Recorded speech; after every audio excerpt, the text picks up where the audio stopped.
Where is Colonel Gaddafi? A question that the world is still asking months after United States and NATO forces have struck targets in Libya with the stated mission to protect Libyan civilians from Gaddafi's military forces. While conflict continues, there has been news of Gaddafi's family members having reached Algeria and been accepted there on humanitarian grounds. The rebel National Transition Council, NTC, has termed this an act of aggression. And as it closes in on Sirte, it has given time till Saturday to pro-Gaddafi forces to surrender or face military action. How crucial is it to find Gaddafi so that this revolution in Libya gets a sense of completion?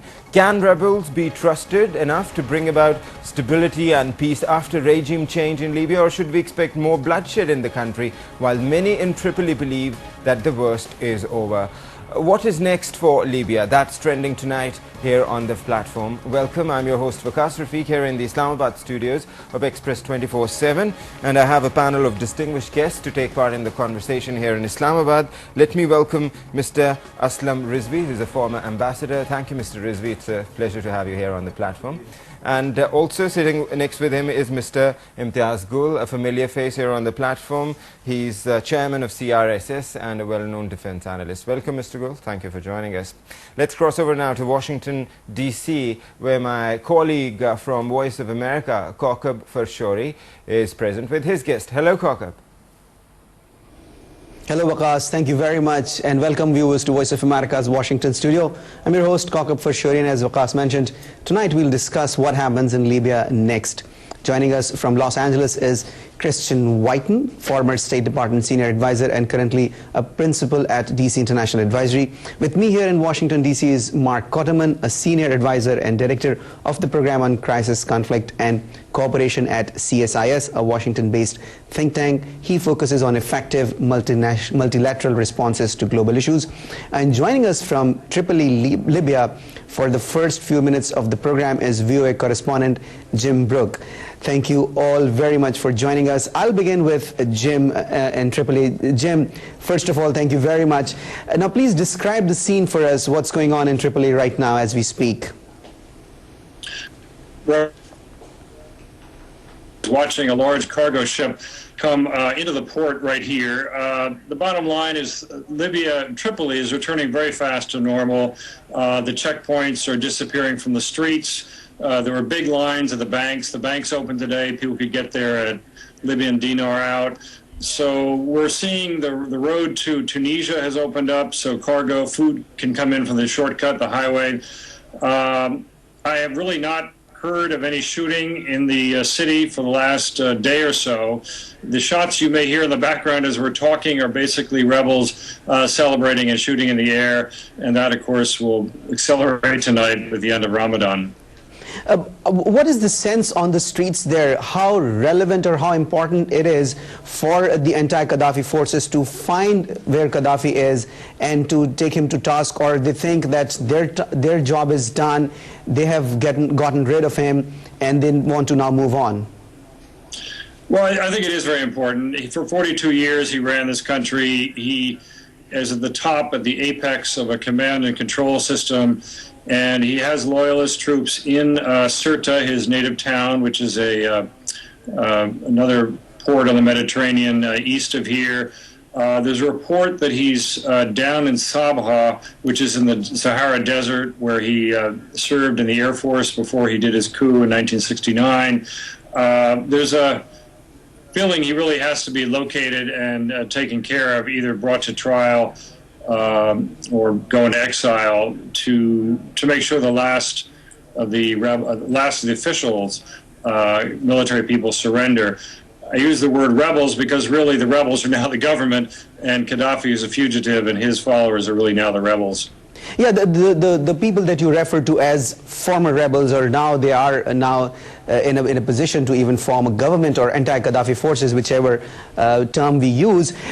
There is a lot of discussion about them here in Washington, who these people are. We'll ask our analysts later in the show who these people are. But a very fundamental question is, how sympathetic are these folks to the West or the United States, and a litmus test could be how they view and how they treat the Western journalists. So what has your experience been, Jim? How have you been accepted or treated by these forces? Well, they've given me a wonderful reception. Obviously, I look Western. I've come through 100 checkpoints to get here. I was once asked for ID. They basically look at me and they say, America good. They're very grateful for what NATO did. And for the one time I've been asked for my credentials, I've been asked to dinner 5 times, post-Ramadan dinner. People have been very friendly. This is a country where 90% of the people live in the Mediterranean. They're very mellow, friendly people. I think Gaddafi did his best to divide and conquer, to set the East against the West, the Bedouins against the Arabs, the Berbers against the Arabs, the blacks against the Arabs, the tribes against each other. Time and time again, I pose this question to people, will there be intensive fighting over the spoils? And they say, you know, the differences are really not that great. And a real plus for Libya, I hate to be blunt, there are only 6.5 million people here, and they got $65 billion in the banks of Germany, United Kingdom, and the United States. That factors out to $10,000 a head. They've got a lot of money to paper over the problems and put together a government that will function. Jim, my colleague in Islamabad, Waqas Rafiq, would like to ask you a question. Yes, Waqas, go right ahead, please. Yeah, thanks, Kaukab. Jim, hi, it's me, Waqas from Islamabad. And you just said that you've been warmly received 100 checkposts that you've crossed to reach where you are at the moment. I'm just curious to find out if Libyans are uncertain of what's in store for them in the coming days, and if they are wishing for probably a deeper and a prolonged foreign intervention in their country. They definitely do not want to have foreign troops on the ground here. I've discovered an enormous amount of patience. People say, we didn't do the revolution for money, we did it for freedom. They've gotten rid of a very oppressive system that started nicely in 1969 and ended up increasingly run by secret police and torture and murder. There's this huge sense of relief, of joy, of kind of people pinching themselves. They can't believe this has really happened. That said, there's a national spirit here. They don't want, as I said, foreign boots on the ground. The government is in the process of moving here to Tripoli, which I think shows that it was not a Benghazi operation, which of course is the city in the east where it started.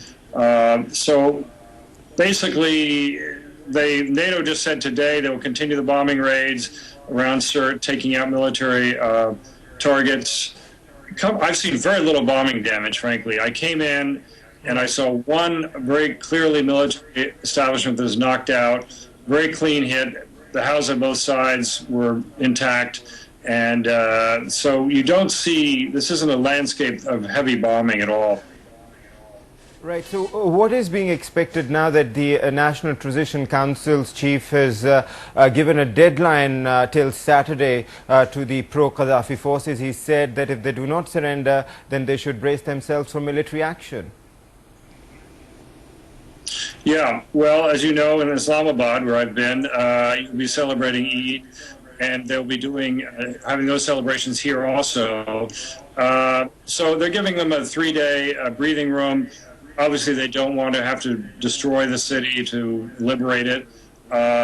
We hear that the civilian and tribal authorities are negotiating with the rebels. There have even been talks in Malta, which isn't that far away. There are hardline military Gaddafi people who do not want to surrender. That's holding things up. They're playing a bit of a media war. The TV cameras have been out there describing how there are 200 tanks waiting for Sirte. You can see that there are 4 columns approaching Sirte, and I'm sure they're watching this inside Sirte and weighing their options. Thank you very much, Jim, for joining us from Tripoli this morning. And please stay safe. We'll get back to you in our later shows as well if there is an opportunity. Thank you very much again, Jim. Welcome. Thanks so much. Bye. Bye-bye.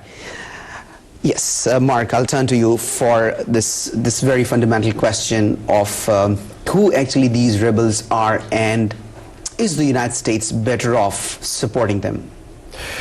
Who the rebels are really is a fairly open question. Anti-Gaddafi forces. Yeah. Exactly. Now the anti-Gaddafi forces, are on the verge of becoming a government. It's a bit of a misnomer now to continue to call them rebels. I think Jim was right. Increasingly, the pro-Gaddafi forces are the rebels in Libya. They're a mixture of groups, and one reason they're a mixture and not an entirely unified central organization is because Muammar Gaddafi spent 42 years undermining civil society, undermining any organization beyond that of his government, and as a result, there really is no organization in Libya or groups of organizations. So what we've seen with the rebels and with the Transitional National Council is a grouping of people who have come together because of their opposition to Muammar Gaddafi. They're often based out of the regions and the territories that they live in. I mean, the fighting was largely regional fighting. There wasn't a large group of fighters, for example, from Benghazi who went to Tripoli, but rather the fighting in the West was carried out by Westerners. So what we need now with the NTC is for this group in Benghazi that has been very well organized and has done a good job of running Benghazi to link up with the people in the West and ensure that there is a national transitional government that is inclusive of all the various groups. But in terms of who they particularly are, we know some of the leaders at the top of the NTC. Jilani, who is the head of the NTC, is a former justice minister and a respected judge. Beyond that, though, there isn't a lot of depth in the knowledge of who the leading former rebels are, and some questions then about policies in the future. Let me go to Los Angeles and ask Mr. Whiten the same question and take it a little bit further.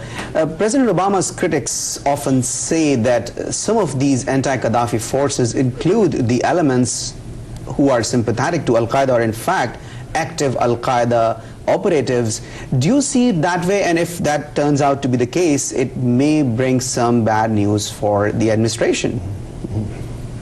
No, I don't see it that way, and I think Jim, reporting from Tripoli, got it right with a fairly optimistic assessment of what's going on. You know, it's been odd. Throughout this whole war, there has been a group in Washington that just wants to lament the imperfect choices we have, but there are always imperfect choices when you're dealing with diplomacy or statecraft, and it was never a choice between Gaddafi and the Transitional National Council and some group of benevolent priests and nuns and people like that. It was a choice between the two. Throughout this, there have been claims that there were a large number, for example, of Libyans among the foreign fighters who were killed or captured in Iraq. But the fact that you have a small number of people from scary backgrounds in Libya does not mean that they comprise the majority of people. It does not mean that they have power. And if you look at the TNC, they have run, as Mark just mentioned, run Benghazi very well. They ran Misrata very well. So I think there's a factor going on. There's this saying that armies always prepare to fight the last war. Well, that might be true for the army of commentators in Washington, including people in the foreign policy establishment. They want to see Libya through the lens of Iraq and the chaos that followed the destruction of the Saddam regime in Iraq, and that's just not the case in Libya. These people have a very coherent plan to affect democracy. I'm sure there'll be some turbulence on the way, but the pessimism in Washington for the rebels, I think, is lamentable and probably incorrect. Let me go to Islamabad on this note and ask Ambassador Rizvi the same question. Ambassador Rizvi, Christian was bringing an interesting point. It's often said that the world is better off without Saddam, the world is better off without Gaddafi, but the chaos that followed was not acceptable, and of course it caused many lives. Do you see this, the resemblance between Iraq and Libya, that after Saddam, Iraq was chaotic, and after Gaddafi, Libya may be even more chaotic? Well, it is said that it's easy to win a war, but more difficult to win peace. What we're seeing in Libya right now is that there is no security at the moment. What happened is similar to Iraq. The position is that while in Iraq, after the withdrawal or the winning of the West, there was the ethnic problem. Here you have a tribal division in this place here. Now, there is also a fear that what may happen eventually here is the fact that there are reported Islamist militants there. We know of the organization of Abu Ubaid Brigade, for example, which is allegedly responsible for killing of the Libyan former Interior Minister and General Yunus.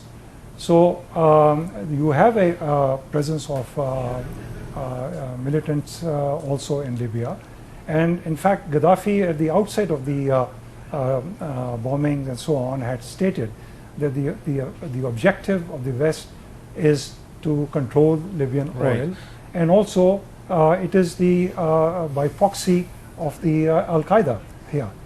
Now if there is no stability coming in soon, if there is no end of the fighting which is taking place, we may have a situation where you could have something like a NATO enforced or supported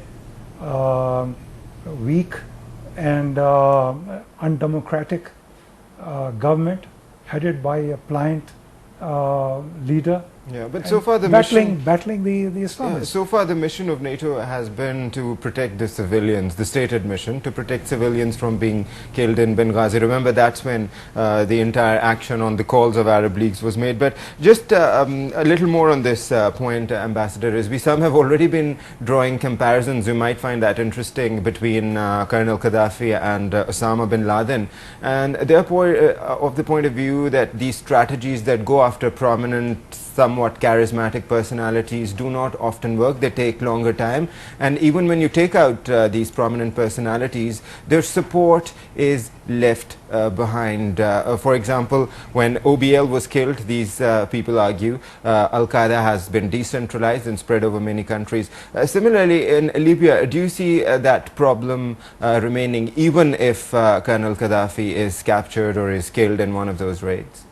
I think Colonel Gaddafi has now become irrelevant because he is no longer a threat. He is not in a position to command or has the means or control to continue with the fight.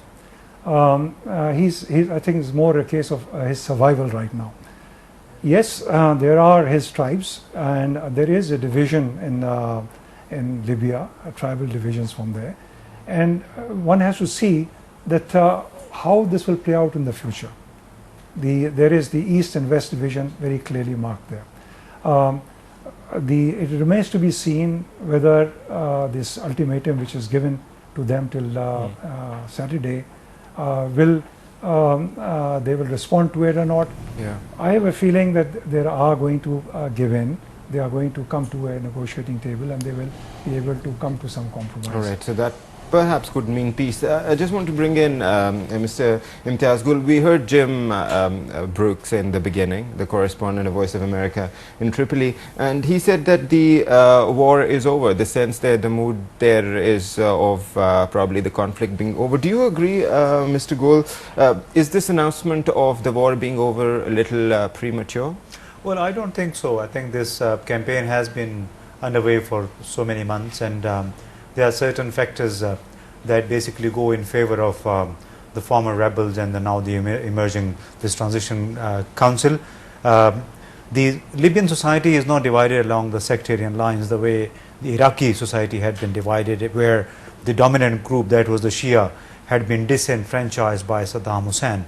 Then Libya also doesn't have a neighborhood such as Iran, and you would probably appreciate that by default Iran has become a power even within Iraq, which is right now still guided and sort of influenced by the United States and its allies.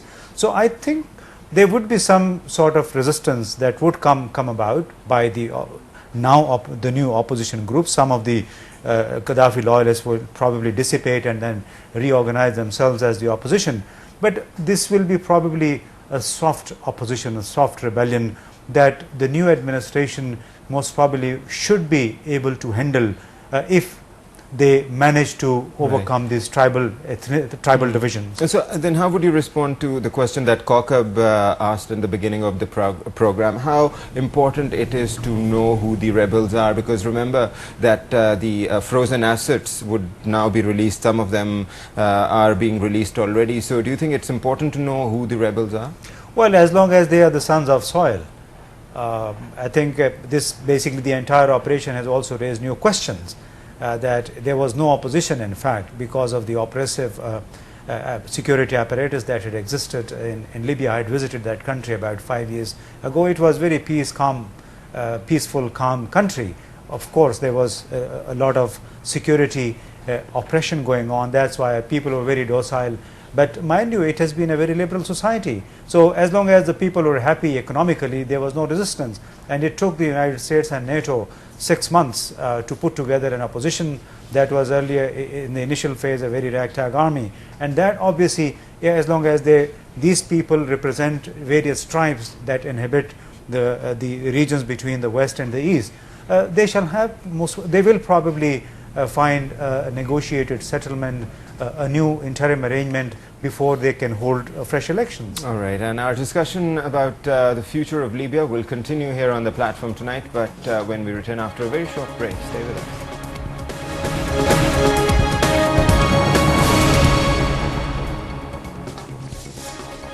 Welcome back. You're watching The Platform, and we are talking about the future of Libya and the actions that NATO and the United States have taken in that country so far. Now, I'll come to you, Mark, for this.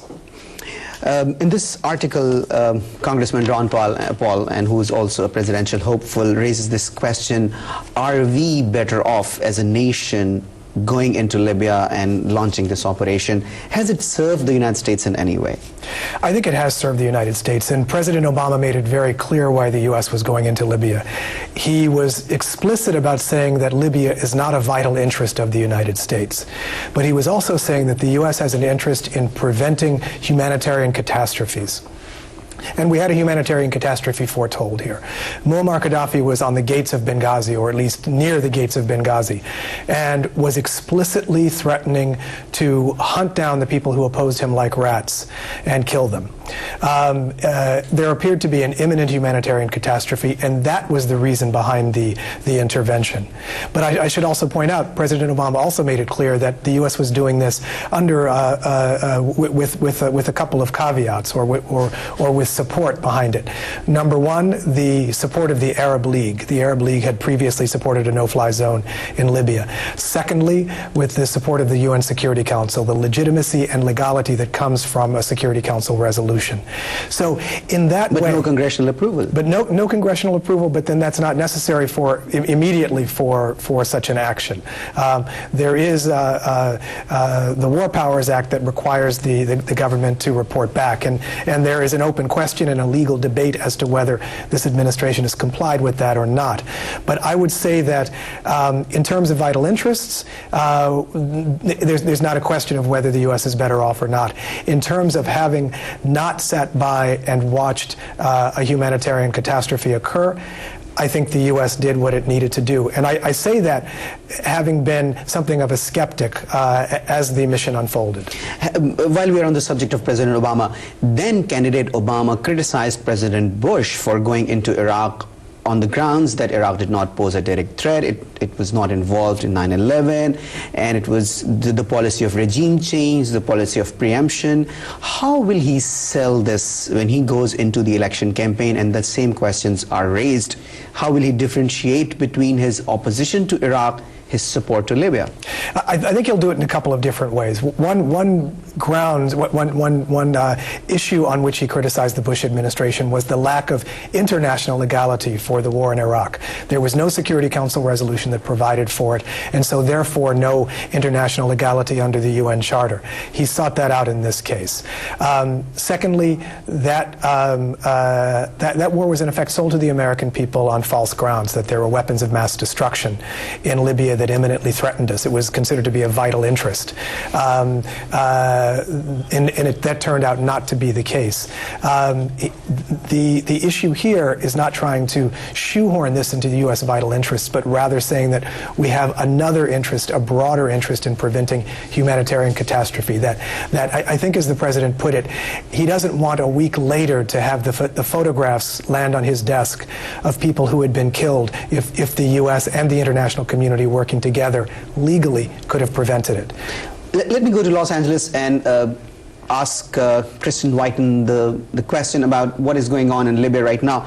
I have this statement from the NATO spokesman who says the NATO mission is important. It has been effective, and it is still necessary in order to protect civilians.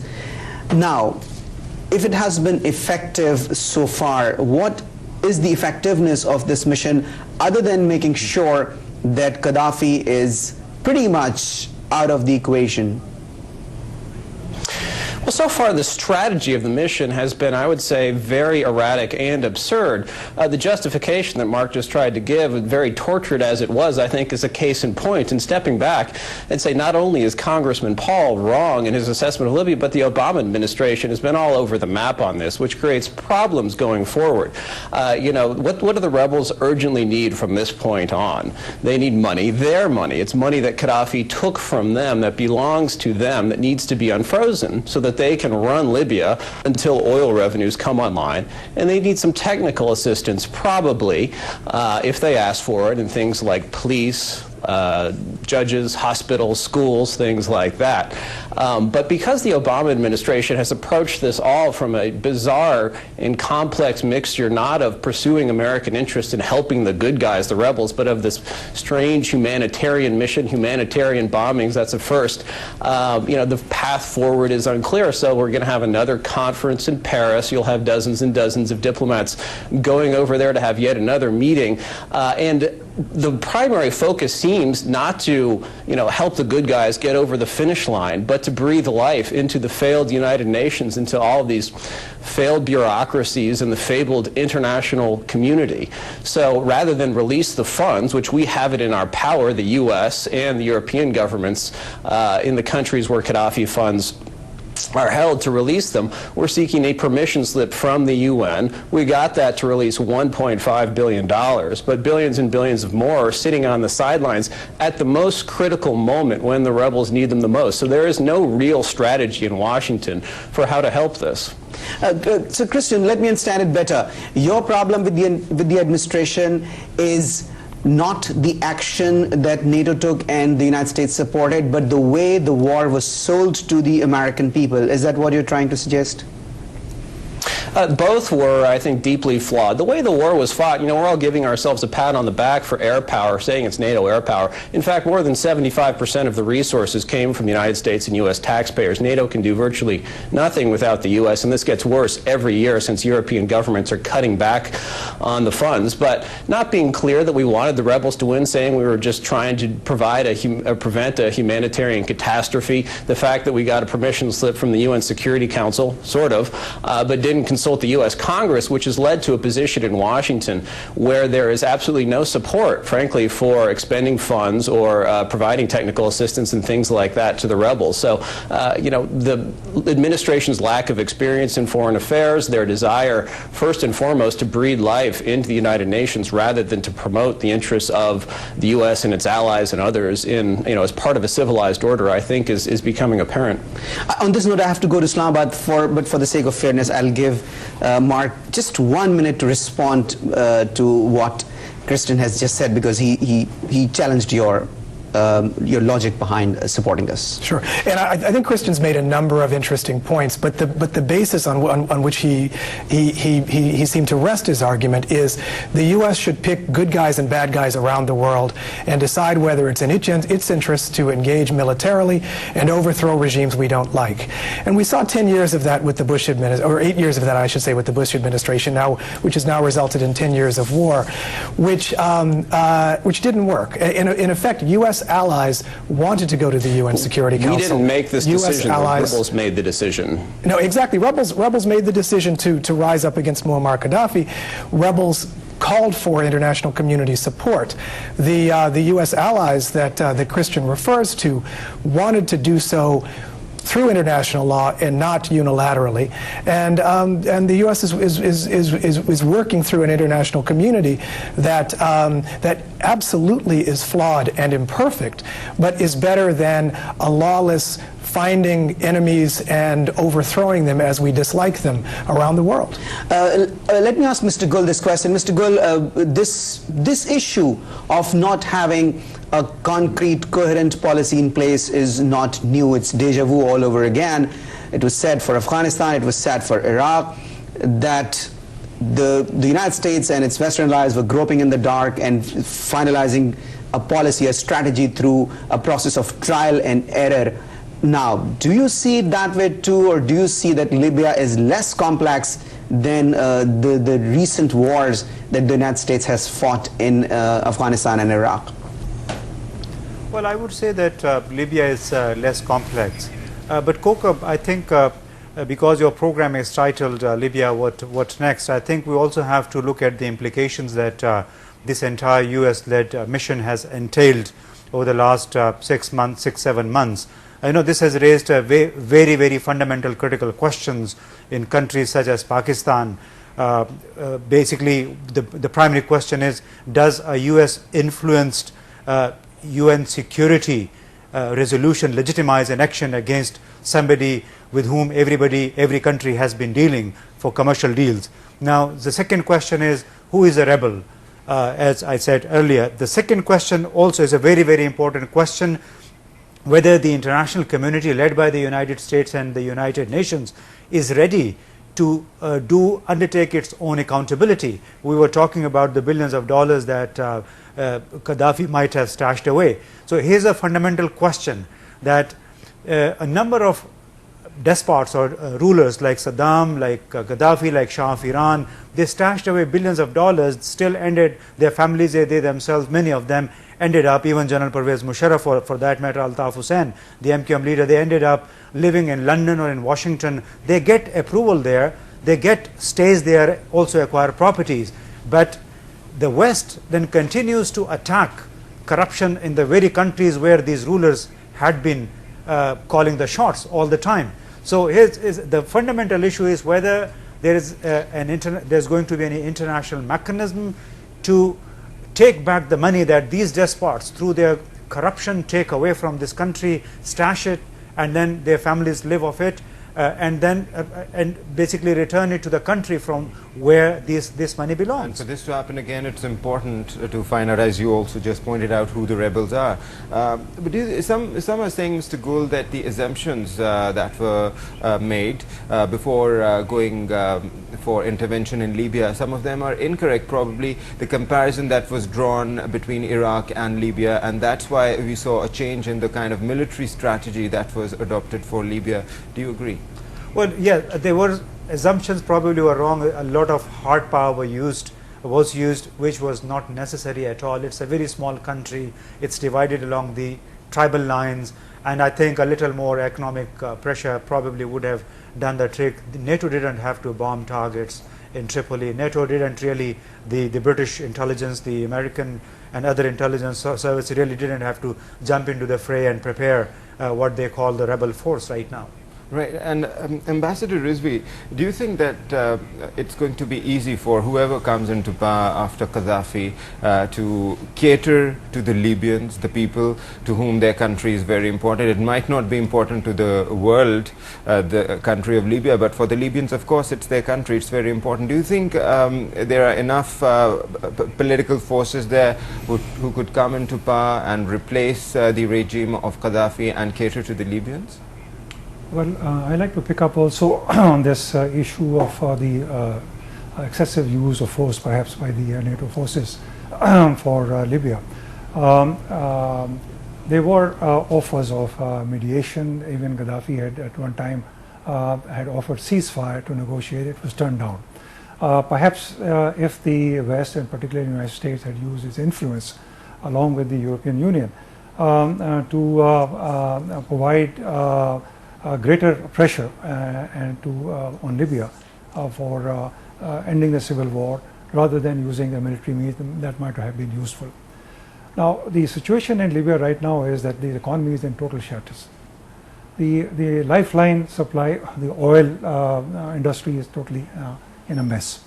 There are security problems. And after 42 years of Libyan rule, with this Gaddafi's unique and bizarre philosophy of the third theory, the Libyan people are not used to politics, they're not aware of it. There are no political forces as such. So I think it will take some time to be able to have political parties there, to have groups who can join together and who can form a government. At the moment, we don't know what kind of a coalition government there can be. Till such time, then the question would remain, the civilian lives could be at risk. Civilian life will certainly be a risk, and one of the major concerns right now would be the security aspect, because the whole country is awash with weapons. All right. So this The is celebratory fire that is being reported from Yes, Tripoli yes. time and again. I just want to go to Mr. Whiten in Los Angeles, Kokab, and ask him, keeping in mind the deadline, Mr. Whiten, that the NTC head has given to the pro-Gaddafi forces, do you think that in case of any military action that the NTC might take, more civilian lives could be at risk, and perhaps the NATO forces led by the United States would have to give a greater military input than they've already given to protect civilians, that is?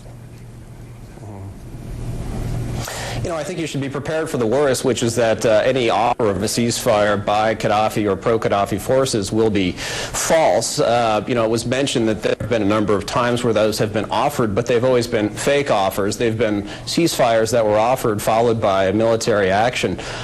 Insert, I think, whenever you have military action, you have to be prepared for collateral damage, killing of civilians unintentionally. But I think it's noteworthy that throughout this war, the collateral damage to civilians has been remarkably light, is at least that which was inflicted by NATO in its air campaign, as we heard from our correspondent in Tripoli, how one military target was taken out, but the houses on both sides were fine, and there's remarkably little damage in Tripoli. Also, the rebels themselves, for what you might call a ragtag force, certainly an irregular force, has been reasonably well disciplined. Of course, we've seen pictures of them celebrating firing rifles and larger ordnance into the sky, but they have not been taking, at least not, there have been few reports of any repercussions, of any vengeance. So I think it'll go better than expected.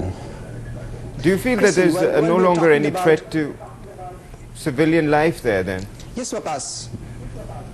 Yeah, I was just curious if Mr. Whiten believes or would say that the threat to civilian life has been controlled to a great extent, because remember that was the stated mission of the NATO forces before they intervened in Libya on the call of the Arab League. It was the stated mission, and of course the air led by the U.S. and then NATO was launched when it appeared that Benghazi and Misrata were facing severe and dangerous threats, that they were about to be overrun by pro-Gaddafi forces and that there would be a bloodbath that followed. But frankly, even though, and this is a problem with the way Washington, the Obama administration pursued the war, not being clear about goals and having to dress it up in the language of humanitarian efforts, when in fact the goal to everyone should have been or was to help the rebels displace Gaddafi to win. That's the most humane way to fight a war, is to end it promptly. And luckily the officers in charge of the war seemed to stretch the definition of humanitarian mission as far as possible and really began to aid the rebels in their march across Libya toward Tripoli. Christian, while we are on the subject of the people of Libya and the future, now about these oil-rich states, these oil-rich countries, we used to hear very little about what goes on inside those countries. Our main interest was what kind of relationship those rulers have with the West and the oil sale and exploration and everything. For the West, it was pretty much like one-stop shop, just deal with those people. Now that more and more countries see civil societies rising up and taking control of things in their own hands, how would the world be looking at in terms of their relationship with the outside world, especially the West? You know, I think this is the TNC has been very open, certainly to help from outside and to cooperation from outside. But I would say it's important for the United States and for other themselves with Libya and international organizations is not to go in and say, you must do this or we will withhold this. And frankly, the international community, such as it is, has a terrible record of nation building, for lack of a better term. If you look at places like Iraq and Afghanistan, certainly if you look at every place the UN has touched, it is a trail of tears. So providing technical assistance, going in, availing them of the money they have and letting them, you know, they have both political and economic plans hold preliminary elections in 8 months as part of a 20-month process of drafting a government. Economically, they have a plan to restart oil in 2 or 3 months, and analysts, international analysts, think that they'll be back up to pre-war capacity in about 9 months. So these are all very positive things. We should just avoid getting in the way, offer technical assistance when it's requested, and let them have the money that they own. Very briefly, Christian, we have only 30 seconds left with your Los Angeles part of the show. Okay. So if all this is positive, then you think the end justifies the means? I think so. Yeah, I think it was a worthy goal to have. The question of whether there was a compelling and urgent national interest, I think, was up for debate. But once our president said that Gaddafi had to go and we were committed, even if he had an unclear strategy, which he did, then we had to, you know, make sure that victory was achieved. So yes, you know, and we don't have perfect choices. We have imperfect choices in diplomacy. But clearly, almost anyone other than Gaddafi is better. And this revolution looks, frankly, as if one of the if not pristine, certainly the most optimistic of all of those that have swept the broader Middle East. Thank you very much, Kristen Whiten, former State Department Senior Advisor and currently a principal at DC International Advisory, for joining us from Los Angeles. But we'll continue our discussion here in... you're welcome. We'll continue our discussion here in Washington. Now, going back to Ron Paul's article, one thing that he mentioned, and it's not just for Libya, it applies to what the United States does in future in terms of its war strategy. He says neoconservatives continue to dominate our foreign policy regardless of the administration in power. Now, Bush administration was accused of being dominated or influenced by neoconservatives, but it's not a chart that we very often hear about the Obama administration, but he levels against the Obama administration, and the risk he quotes or cites is that Syria may be next in terms of military action. Do you see it that way, or do you think no Obama administration is doing things as they are needed? Well, if we were to listen to Christian and the desire to find enemies and overthrow them if we decide it's against U.S. interests, there would be a fear that we might go into Syria next and other places after that. I think the Obama administration was very careful about the way it described this intervention. And President Obama didn't try to make this into a doctrine. If there is a regime we don't like, we will overthrow it, in the way that the Bush administration did. This operation was carried out with the legality of international law, a Security Council resolution, and was carried out for the limited purpose of protecting civilians. Now, Christian pointed out that maybe some officers stretched that a bit to support the rebels. I don't know if there was that degree of insubordination going on, and I wouldn't want to charge that, especially since there was a Canadian commander in Libya, and just about all of the combat missions were carried out by European forces. But I would say that the Obama administration is taking this case by case, that there was an ability to act in Libya, and they took it. There is not a likelihood of success in a place like Syria, and no international consensus to act militarily there, and so they are not urging that. So I don't have that fear that Ron Paul has. All right, thank you very much. And so you're basically saying the Obama administration doesn't have a one-size-fits-all approach for the quote-unquote dictators of the world. Absolutely And it'll not. be a case-by-case basis Absolutely scenario. not. Thank you very much, Mark. And I'd like to also thank Christian, who joined us from Los Angeles, and of course Jim, who joined us from Tripoli, for his insight and reporting, and my co-host Waqas Rafiq, and the guests in Islamabad who joined us live. Do we have time for Islamabad to wrap up the show, or are we saying... Okay, fine. So I'm told that we have a few minutes left, and my colleague Waqas will wrap up things in Islamabad. From Washington, D.C., good night. Kakab, thank you, and thank you to your guests. We just have, as a matter of fact, just a minute left. Mr. Gul, could there be a scenario in which the National Transition Council disintegrate, and what would happen? Because you know that the Western powers have been trying to organize the rebels before they went against pro-Qaddafi forces. What happens if the NTC disintegrates? Well, I wouldn't believe so. I think gradually things will fall in place because it would be in the interest of everybody just to allow the function and the state institutions to function again. So I don't have those fears, because the geopolitical context of Libya is entirely different, is much different from what Iraq was. Do you agree, Ambassador? I think so. I agree with that. If not the NDC, there may be some other organization that will end up a national government. And you think that there would be no need of more foreign intervention to bring about the desired political change in Libya? I think the lesser the foreign intervention, the better it would be. It has to be indigenous thing if it has to succeed. Right, and we are watching very closely the developments in Libya. Of course, news continues to come out of that troubled country, but let's hope whatever happens brings to an end the suffering of the Libyans. I thank my guests here in Islamabad, Ambassador Aslam Rizvi and Mr. Imtiaz Gul. Thank you, gentlemen, for joining us, and also a special thank you to Jim Brooke, the Voice of America correspondent who joined us from Tripoli, Mark Quarterman and Mr. Kristen Whiten. Also, thank you to my colleague Kakab Farshori and the entire team of Voice of America. My name is Waqas Rafiq. Thank you for watching the platform. Good night.